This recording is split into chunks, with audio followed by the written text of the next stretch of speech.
నమస్తే గురుగారు. నమస్తే అండి. ఎలా ఉన్నారు? బాగున్నానండి. గురుగారు, ఇప్పుడు పాతకాలపు ఇళ్లలో అయితే బాల్కనీలో ఆ యూటిలిటీ స్పేస్ అంతా బయట పెట్టుకునేవారు. కానీ ఇప్పుడు ఫ్యాషన్ అది వచ్చేసిన తర్వాత ఏం జరుగుతుందంటే కిచెన్లోంచి బాల్కనీ ఉండడం లేదా హాల్లోంచి బాల్కనీ ఉండడం అలా పెట్టుకుంటున్నారు. సో దానివల్ల ఏమైనా ప్రాబ్లం ఉంటుందంటారా? 100% దోషమేనండి.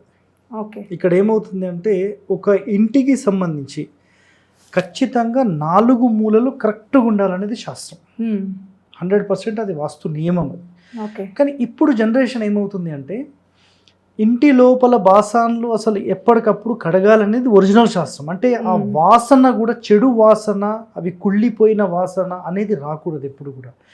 ఇప్పుడు కాలం ఎట్లా అయిపోయిందంటే ఇవన్నీ జమ చేస్తారు రాత్రి.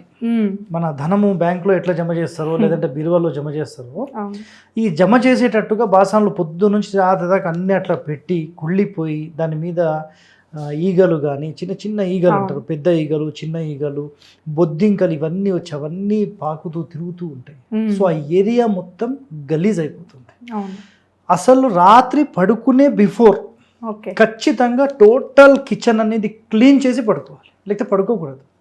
ఇది ఖచ్చితమైన వాస్తు నియమం. ఇదే యూటిలిటీ ఒకవేళ కిచెన్ పక్కన పెట్టుకుంటా అంటే 100% పెట్టేసుకోవచ్చు. యూటిలిటీ అంటే ఒక పెద్ద రూమ్ లాగా కాకుండా జస్ట్ సింపుల్గా ఆ షింక్ పెట్టేసుకొని ఎప్పటికప్పుడు కడిగేసి క్లియర్ అయిపోతుంది. ఈ విధంగా కాకుండా ఇప్పుడు ఏం చేస్తున్నారంటే కిచెన్లోనే కావాలి.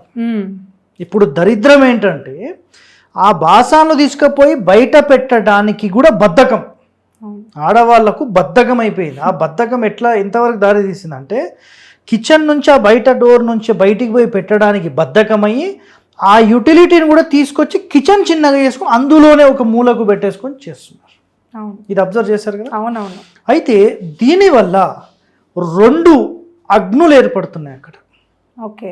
అగ్ని అంటే ఐడియా ఉందా మీకు? ఆడదాన్ని అగ్ని అంటారు, అంటే ఆడవాళ్ళను అగ్నితో సమానంగా చూస్తారు. సో ఆడవాళ్ళు ఎక్కడి నుంచి వచ్చారు అంటే శుక్ర గ్రహం నుంచి వచ్చారు. సో శుక్రాచార్యుడు ఉండే స్థానం అది. ఇంటి యొక్క ప్రధాన స్థానం అగ్ని స్థానం ఎక్కడ అంటే సౌత్ ఈస్ట్ ఆగ్నేయం. ఆడవాళ్ళు ఎక్కడ ఉంటారు? కిచెన్లోనే ఉంటారు. ఇప్పుడు ఒక కిచెన్ తీసుకున్నప్పుడు అగ్నిస్థానం ఒకటి ఉంది, ఒక ఇల్లాలు అంటాం. మీరు లాజికల్గా జస్ట్ కామన్ సెన్స్గా ఒకటి ఆలోచన చేయండి. ఒక అగ్నిస్థానం పక్కన ఇంకొక చిన్న అగ్ని పెడితే ఏమవుతుంది? అగ్ని అంటే ఏమైంది? అగ్ని అంటే ఏంటి? ఆడది. పక్కన ఇంకోటి చిన్నది వచ్చింది, దాని అర్థం ఏంటి? అర్థమైందా మీకు? 2 ఆడవాళ్ళు కలిస్తే ఎప్పుడు చిచ్చు అన్నట్టు. అట్లా ఇక్కడ ఏమవుతుందంటే ఒక అగ్ని స్థానానికి అడిషనల్గా ఒక అగ్నిని ఇంటికి ఉత్తరం వైపు కానీ తూర్పు వైపు కానీ దక్షిణం వైపు కానీ పడమర వైపు కానీ మూలలు ఓపెన్ చేస్తూ మూలలు ఎక్స్టెన్షన్ చేస్తూ ద్వారాలు పెడితే ఆ ఇంటి ఓనర్కి కానీ ఇంటి ఆడవాళ్లకు కానీ వాళ్ళ పిల్లలకు కానీ బయట ఒక రిలేషన్ ఏర్పడుతుంది. ఓకే. ఇప్పుడు మీకు అర్థమైందా కాన్సెప్ట్? సార్ మా ఆయన ఎప్పుడు బయట తిరుగుతూ ఉంటాడు, ఎవరో ఒక ఆమెతో మాట్లాడుతూ ఉంటాడు అని మాట్లాడతారు. అయితే మేము డైరెక్ట్ ఫస్ట్ ఇంటికి వెళ్తాం. ఇంటి లోపల యూటిలిటీ ఎక్కడుంది చూసుకుంటాం. ఇది ఒకటో కాన్సెప్ట్. అట్లా ఎన్నో ఉంటాయి.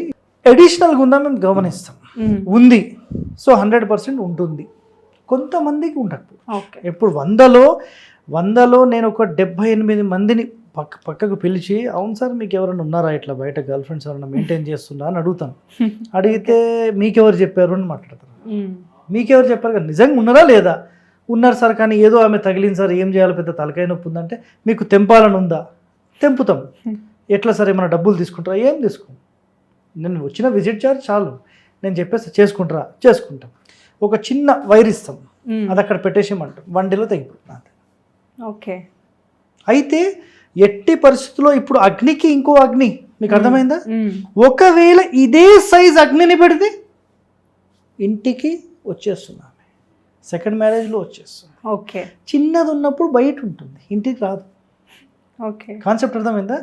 గర్ల్ ఫ్రెండ్స్ మెయింటైన్ చేయడము, బయట మెయింటైన్ చేయడము, దీని త్రూ వస్తుంది. ఓకే. ఇప్పుడు కాన్సెప్ట్ అర్థమైందా మీకు? సింపుల్గా మీకు అర్థమైంది అంటే కాన్సెప్ట్ నేను చెప్పింది అర్థమైందా? అగ్నికి ఒక చిన్న అగ్ని యాడ్ అయింది, అంటే ఒక ఆడదానికి ఇంకొక ఆడది బయట ఎక్కడో యాడ్ అయింది.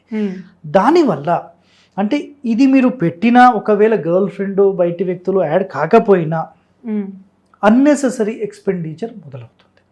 మొట్టమొదటిది. ఒకవేళ ఇంటి లోపల ఇది కట్ చేస్తే యాక్సెప్టెడ్, బయటికి ఎక్స్టెండ్ అయింది అనుకోండి, ఆ ఇల్లు ఎప్పుడైతే ఆ బయటికి ఎక్స్టెండ్ అయిందో ఆటోమేటిక్గా ఇంట్లో హెల్త్ ట్రబుల్ స్టార్ట్ అవుతాయి. ఒకటోది.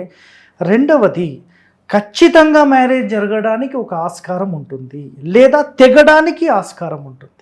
ఒకవేళ ఆ ఇంటి ఆడవాళ్ళు ఎక్కడికన్నా వెళ్ళారు, మ్యారేజ్ చేసుకొని వెళ్ళిపోయారు, మ్యారేజ్ చేసుకొని వెళ్ళిపోయి మళ్ళీ ఇంటికి వచ్చేస్తారు, ఆయన మంచిగా చూసుకుంటాడు, నేను ఇక్కడనే ఉంటాను, అగ్ని పెరిగింది కదా. లేదా డబుల్ మ్యారేజ్ అవ్వచ్చు, అంటే అక్కడ తెగిపోయి మళ్ళీ డబుల్ మ్యారేజ్ అవ్వచ్చు. ఇవన్నీ అబ్జర్వ్ చేస్తారా ఎవరన్నా? నెక్స్ట్ ఎపిసోడ్లో ఇంకొక కాన్సెప్ట్ ఏం చేయదు, అసలు ఓపెన్ కిచెన్ ఉండొచ్చా? అవును, ఇప్పుడు అది ఫ్యాషన్ అయిపోయింది. అది ఫ్యాషన్ అయిపోయింది. దాని దరిద్రం ఏంటి అనేది కూడా నేను మొత్తం క్లారిటీ ఇస్తాను. సో ఈ యొక్క ఎక్స్టెన్షన్ కిచెన్స్ కానీ తూర్పులో కానీ ఉత్తరంలో కానీ దక్షిణంలో కానీ ఎటైనా సరే బయటికి ఇచ్చినప్పుడు దీని యొక్క తీవ్రత అనేది ఎక్కువగా ఉంటుంది. కావాలనుకుంటే ఒక యాక్సెప్టబుల్ ఏంటంటే ఒక డోర్ ఇచ్చుకొని బయట ఓపెన్ స్పేస్లో మీరు బాసాన్లు కడుక్కోవడము, బట్టలు ఉతుక్కోవడము, ఆరేసుకోవడము ఏదో ఒకటి చేసుకోవచ్చు. ఇంటి లోపల ఖచ్చితంగా మనకు 100% నైట్ అయితే ఏముండాలి, అన్ని క్లీన్ అయిపోయి ఉండాలి. ఇది ఖచ్చితమైన నియమం. ఇది ఇట్లా కాకుండా మొత్తం గలీజ్ పెట్టేస్తే మాత్రం ఇంటికే నష్టం. అది అంటే ఇప్పుడు మనం చాలా మంది చూస్తున్నాం, ఈ రోజు అందరికి బద్ధకాలు పెరిగిపోయినాయి, పని వాళ్ళని పెట్టుకుంటున్నారు. కానీ పని వాళ్ళు అనేవారు ఎప్పుడు పొద్దున్న మాటలే వస్తారు కాబట్టి ఈ రోజు వచ్చిన సామాన్లన్నీ వదిలేసి నెక్స్ట్ డే మార్నింగే వాళ్ళ చేత వాష్ చేయించుకుంటారు. ఇప్పుడు నేను ఫస్ట్ నుంచి చెప్పిన సమాచారం ఇప్పుడు అర్థమైంది, అది తప్పది. ఇప్పుడు ఎగ్జాంపుల్ చెప్తాను.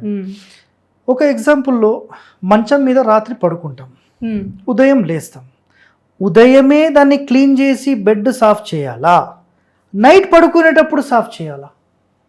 మనం పొద్దున్న లేచిన తర్వాతే చేయాలి కదా. మరి బాసాన్లు తిన్న వెంటనే చేయాలా, సాయంత్రం దాకా చేయాలా, లేక పొద్దున్న దాకా చేయాలా? ఎప్పటికప్పుడు చేయాలి. ఒక ఎగ్జాంపుల్, హైదరాబాద్ ట్రాఫిక్లో ఒక్క 4 గంటలు 2 గంటలు ఎండాకాలంలో తిరిగి వచ్చారు, చెమట వచ్చేసింది, నేను పొద్దున్నే స్నానం చేస్తాను అట్లనే ఉంటారా? గలీజ్ వాసన వస్తుంది వెంటనే ఇంటికి వెళ్ళగానే. అంటే శరీరం అంటేనేమో స్నానం చేస్తారా, ఇంటి లోపల గలీజ్దేమో అట్లనే పెడతారా? కరెక్టా రాగానే చెప్పి కరెక్టే. బాసాన్లు కానీ ఇంటి లోపల చెత్త కానీ ఎప్పటికప్పుడు క్లీన్ చేయాలి. మీరు పెద్ద పెద్ద హోటల్స్కి వెళ్ళినా, లేదంటే పెద్ద పెద్ద అపార్ట్మెంట్స్కి వెళ్ళినా, బిల్డింగ్స్కి వెళ్ళినా, హై రైజ్డ్ బిల్డింగ్స్లో అక్కడ సెక్యూరిటీ మెయింటెనెన్స్లో వీళ్ళందరూ ఏం చేస్తారంటే, అసలు మీరు బిల్డింగ్ ఎక్కడికి పోయినా నీట్గా కనపడుతుంది. ఎట్లుంటుంది ఎట్లుంటుంది? చాలా బాగుంటుంది. అంటే అసలు ఎక్కడ పోయినా కూడా కూర్చోవాలనిపిస్తుంది. కొన్ని చోట్ల మెయింటెనెన్స్ ఉండదు, ఏముండదు, మొత్తం కచరా ఎక్కడికక్కడ పాడేస్తారు. అసలు చెత్త డబ్బాలు తీసుకుపోయి అటు పోయినామంటే గలీజ్ వాసన వచ్చేసి. అటువంటిది లక్ష్మీదేవి మన ఇంటిలోకి ఎప్పుడు వస్తుందంటే అర్ధరాత్రి మన ఇంటిలోకి ప్రవేశించి మొట్టమొదటిగా కిచెన్లోకి వెళ్తుంది. ఆ కిచెనే గలీజ్ ఉంటే ఇంకెక్కడికి వస్తుంది? ఇప్పుడు కాలం అట్లయిపోయింది. ఎవరైతే ఈ విధంగా నీట్నెస్గా చేసుకుంటారో 100% వాళ్ళకు ఖచ్చితంగా మంచి జరుగుతుంది. ఇది నేను ఒక 10-12 సంవత్సరాల నుంచి నా ఇంటిలోనే నేను ఇంప్లిమెంట్ చేశాను. పని వాళ్ళని పెట్టుకుంటారా రాత్రి నాకు క్లీన్ చేసి ఉండాలి. ఇది రాత్రి క్లీన్ చేసి ఖచ్చితమైన కండిషన్. బస్ కదా, వేరే క్వశ్చన్స్ లేవు. సో ఈ విధంగా చేసుకుంటే 100% రిజల్ట్ ఉంటుంది. చాలా చక్కగా చెప్పారు గురువుగారు, ధన్యవాదాలు. సో చూశారు కదా, వాస్తుకు సంబంధించి మన హరి గారు అయితే చాలా వాల్యుబుల్ ఇన్ఫర్మేషన్ అయితే మనందరికీ ఇచ్చారు. సో నేనే అసలు వాస్తులో ఇంత టెక్నికల్ ఇన్ఫర్మేషన్ ఉంటుందా అని చెప్పేసి ఈరోజు తెలుసుకున్నాను. సో మీరు కూడా ఈ ఇన్ఫర్మేషన్ మీకు ఎంతో కొంత యూజ్ అయిందని అయితే నేను అనుకుంటున్నాను. సో ఇలాంటి ఇన్ఫర్మేషన్ మీరు ఇంకా తెలుసుకోవాలనుకుంటే సబ్స్క్రైబ్ టు అవర్ ఛానల్.